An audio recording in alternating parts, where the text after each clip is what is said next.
Hello अस्सलाम वालेकुम guys, मेरा नाम है अली और मैं अपने channel daily horror stories by Ali से आपके सामने मौजूद हूँ।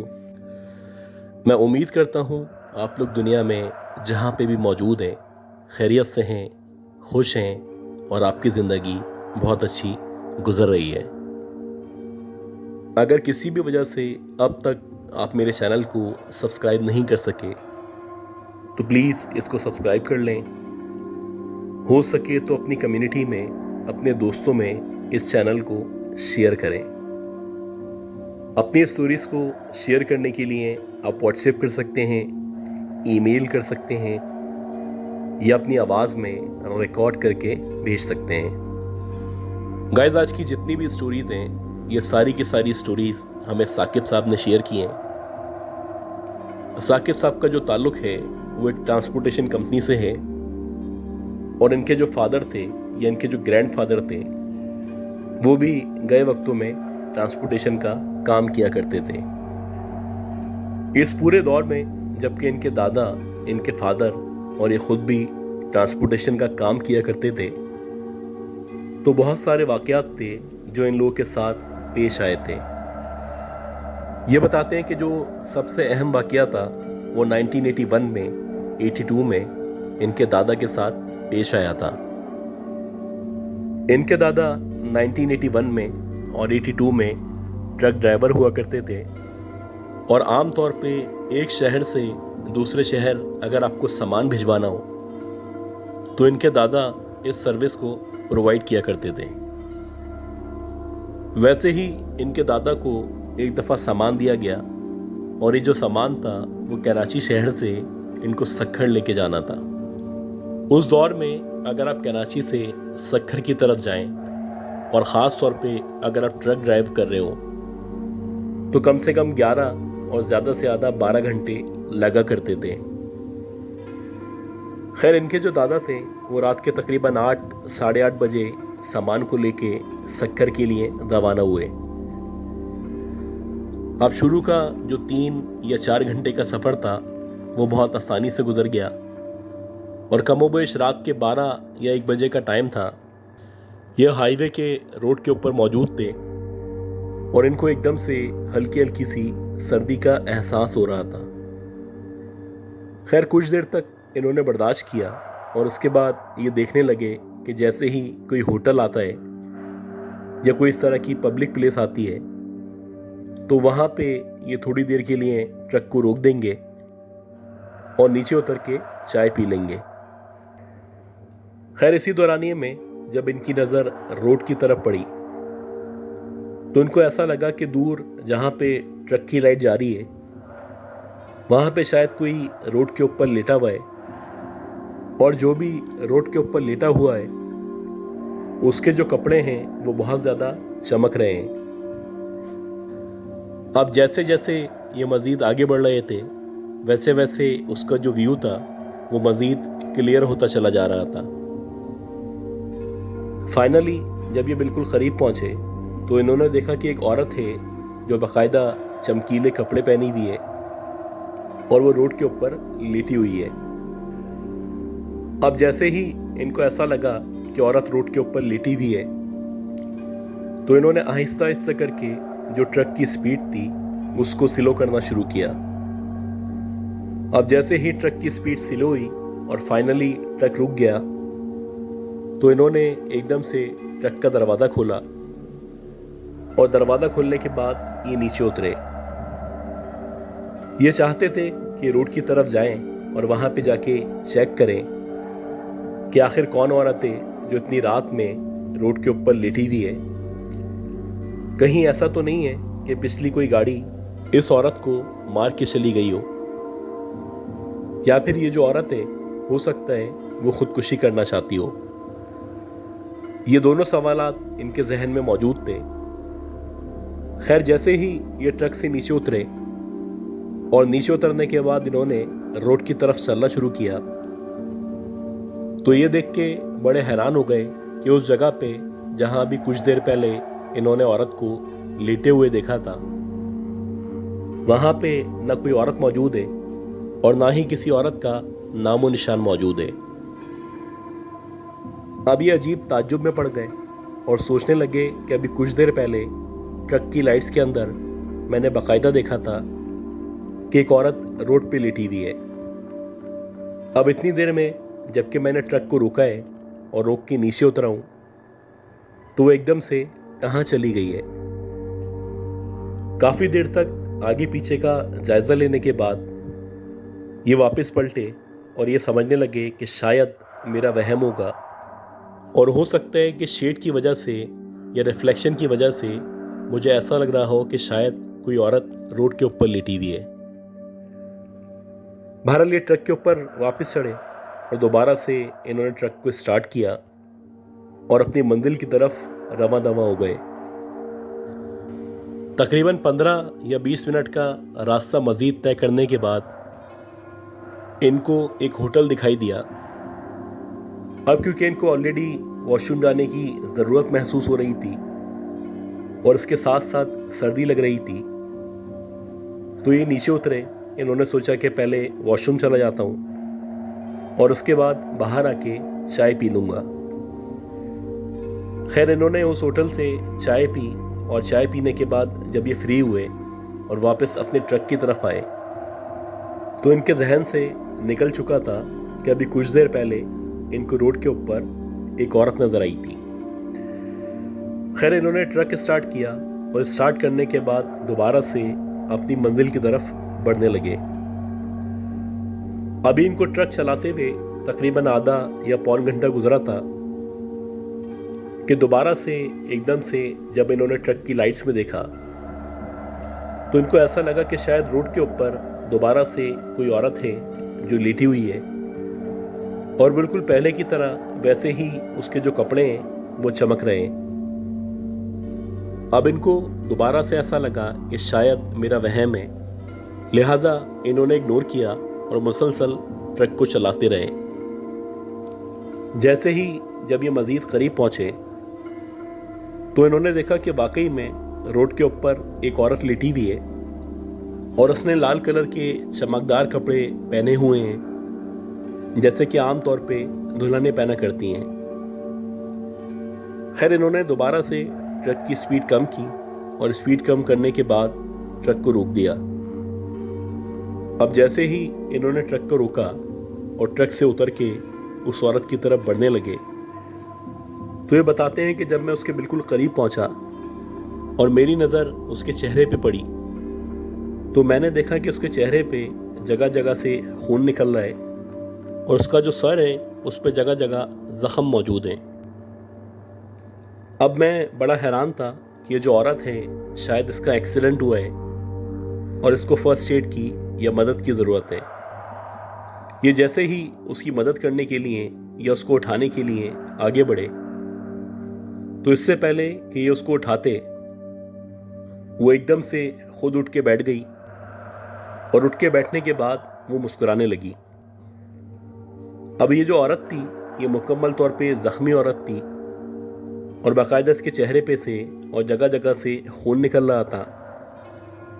ये बड़ा हैरान हुए कि अगर ये जो औरत है वो इस कदर ज़ख्मी है कि इसके जिस्म से या इसके मुंह से खून निकल रहा है, तो ये मुझे देख के भला मुस्कुरा कैसे सकती है।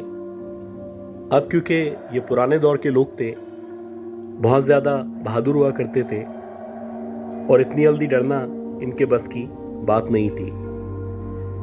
इनको अंदाज़ा तो हो चुका था कि ये जो औरत है ये कम से कम नॉर्मल औरत नहीं है। खैर इन्होंने उससे सख्ती से पूछा कि तू कौन है और यहाँ पे क्यों लेटी हुई है।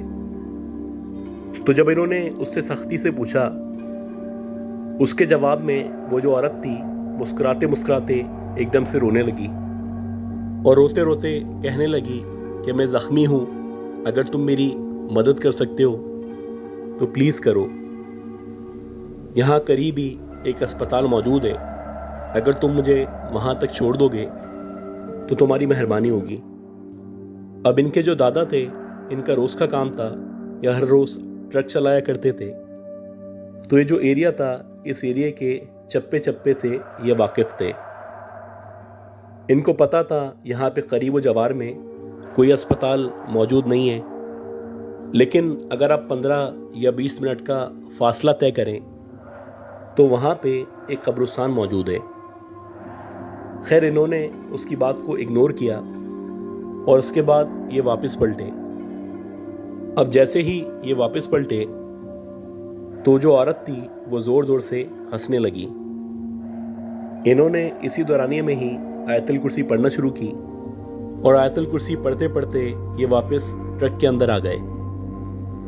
अब जब ये अपनी ड्राइविंग सीट पे आके बैठे और इन्होंने सामने की तरफ देखा तो अब उस जगह पे जहाँ पे अभी वो औरत लेटी हुई थी ना वो औरत मौजूद थी और ना ही उस औरत का कोई नामो निशान मौजूद था। खैर इन्होंने ट्रक को स्टार्ट किया और स्टार्ट करने के बाद उसको चलाना शुरू कर दिया।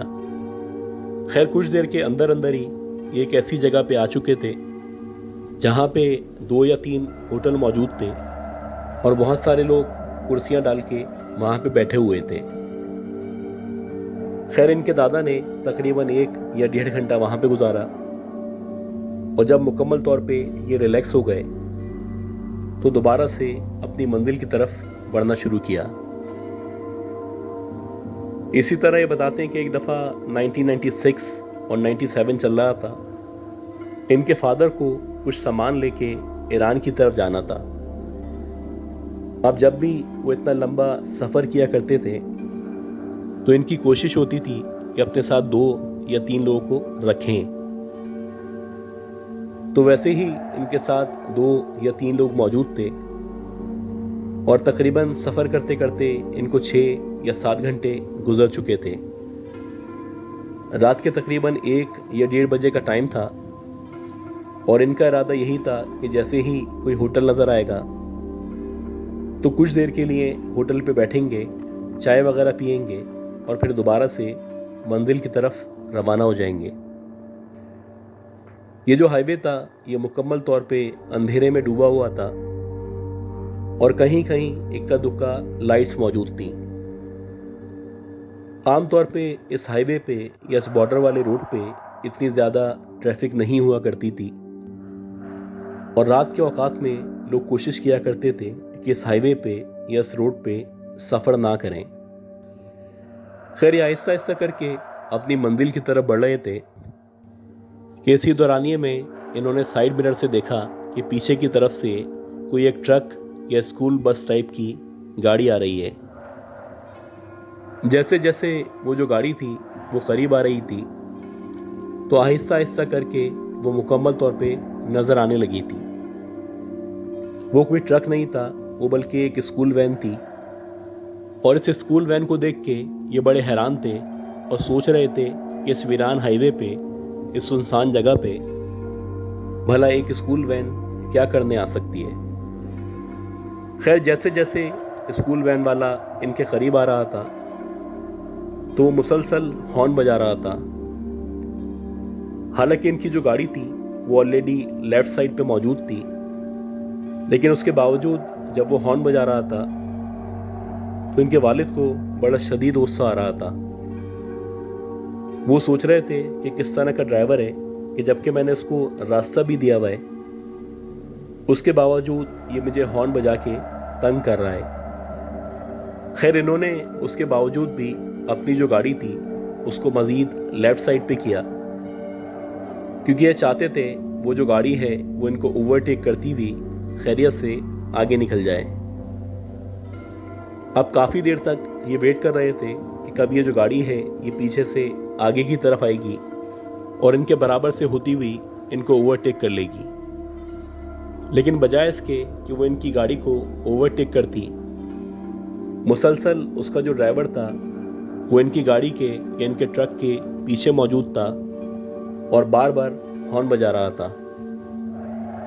अब उसने जब एक दफ़ा हॉर्न बजाया तो इन्होंने बर्दाश्त किया, फिर जब उसने दूसरी दफ़ा बजाया इन्होंने दोबारा से बर्दाश्त किया और जब उसने तीसरी दफ़ा हॉर्न बजाया तो इनके फादर को गुस्सा आ गया क्योंकि इन्होंने बाकायदा उसको रास्ता दिया हुआ था और रास्ता देने के बावजूद भी ना वो इनको ओवरटेक कर रहा था बल्कि उल्टा पीछे से आके हॉर्न बजा के परेशान कर रहा था। खैर इन्होंने भी जानते बूझते उसके बाद जो ट्रक की स्पीड थी उसको स्लो करना शुरू किया अब ये भी चाहते थे कि ये भी उसको परेशान करें। और फाइनली एक वक्त ऐसा आया कि इन्होंने ट्रक को बाकायदा रोक दिया। अब एक तरफ इनका ट्रक खड़ा था और उसके बिल्कुल पीछे वो जो स्कूल बस थी वो खड़ी हुई थी। अब काफ़ी देर तक ये अपने ट्रक के अंदर बैठे रहे और इनका ख्याल था कि जो भी स्कूल बस का ड्राइवर है या तो वो उतर के इनके पास आएगा, इनसे बहस करेगा या इनसे लड़ेगा, या फिर वो अपनी गाड़ी को सीधे हाथ की तरफ से घुमाता हुआ इनसे आगे निकल जाएगा। ये तकरीबन 5 या 6 मिनट तक वहीं पे खड़े रहे, लेकिन वो जो स्कूल बस का ड्राइवर था वो भी अपनी जगह से नहीं हिला। वो मुसलसल इनके पीछे खड़ा हुआ था। उसने अपनी लाइट्स को ऑन किया हुआ था और इसके साथ साथ वो बार बार हॉर्न बजा रहा था। खैर एक वक्त ऐसा आया कि इनके जो फादर थे वो खुद भी नीचे उतरे और इनके साथ जितने भी लोग मौजूद थे उनको भी कहा कि नीचे उतरो, इसको चल के सबक सिखाते हैं। जैसे ही ये लोग ट्रक से नीचे उतरे और उतरने के बाद पीछे की तरफ गए तो इन्होंने सोचा कि सबसे पहले ड्राइवर के पास चलते हैं और उससे जाके पूछते हैं कि आखिर ये चाहता क्या है। और जैसे ही इनके फादर ड्राइविंग सीट की तरफ बढ़े तो इन्होंने देखा कि जो ड्राइविंग सीट है उस सीट के ऊपर कोई भी मौजूद नहीं है।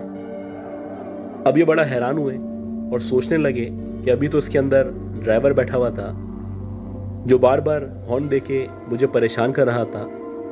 अब जैसे ही हम लोग उतर के नीचे की तरफ आए हैं,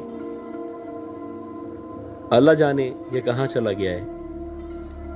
खैर इन लोगों ने ड्राइविंग सीट के बाद जो पैसेंजर सीट थी उस तरफ देखा और उसके बाद इन्होंने पीछे की तरफ देखना शुरू किया।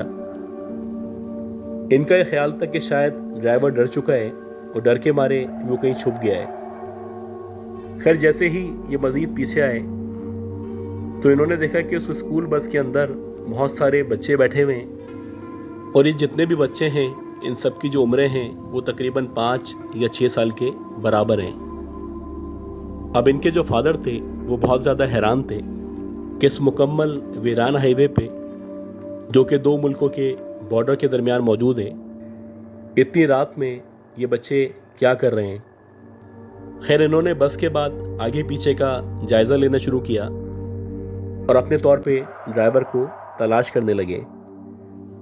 तकरीबन 15 से 20 मिनट तक ये लोग चारों तरफ देखते रहे। इनको वहाँ पे ना कोई ड्राइवर नज़र आया और ना ही किसी ड्राइवर का नामो निशान नज़र आया।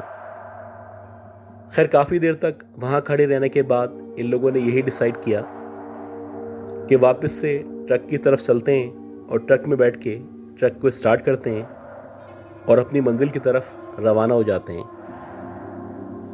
अभी ये इस बारे में सोच ही रहे थे कि एकदम से वो जो स्कूल बस थी वो खुद ब खुद स्टार्ट हुई। अब जब ये बस स्टार्ट हुई तो ये लोग यही समझ रहे थे कि शायद इस बस का जो ड्राइवर था वो वापस आ चुका है। ये दोबारा से पलटे और जैसे ही ये उस ड्राइविंग सीट के करीब आए तो ये देख के बड़े हैरान हो गए कि उस ड्राइविंग सीट पे न ड्राइवर मौजूद था और ना ही कोई ड्राइवर के अलावा मौजूद था। अभी ये इस बस को ताज्जुब से देख ही रहे थे कि इन तीनों के सामने वो जो बस थी एकदम से चलना शुरू हुई और ना सिर्फ चली बल्कि रिवर्स हुई और रिवर्स होने के बाद इस ट्रक के आगे से होती हुई रोड की तरफ आगे बढ़ गई। इन लोगों ने बगौर देखा था कि उस बस के अंदर कोई ड्राइवर मौजूद नहीं था और ये जो बस थी खुद ब खुद चल रही थी। यह इतना हैरान कुन मंजर था जो इनके लिए नाकाबिल यकीन था और ये सारे के सारे बहुत ज़्यादा परेशान थे, बहुत ज़्यादा डर चुके थे। खैर इन लोगों ने आयतुल कुर्सी पढ़ी और आयतुल कुर्सी पढ़ने के बाद वापस से अपनी मंजिल की तरफ रवाना हो गए। गाइस उम्मीद करता हूँ ये जो 2 स्टोरीज़ मैंने शेयर की हैं ये दोनों स्टोरीज़ आपको पसंद आई होंगी। अगर आपको ये स्टोरीज़ पसंद आई हैं तो प्लीज़ मेरे चैनल को लाइक करें, सब्सक्राइब करें, शेयर करें। दुआ करें कि अल्लाह ताला मुझे, मेरी फैमिली को, हम सबको, आप सबको ज़िंदगी दे, सेहत दे, कामयाबी दे। अगली अपलोड तक के लिए अपना ख्याल रखिएगा। अल्लाह हाफ़िज़।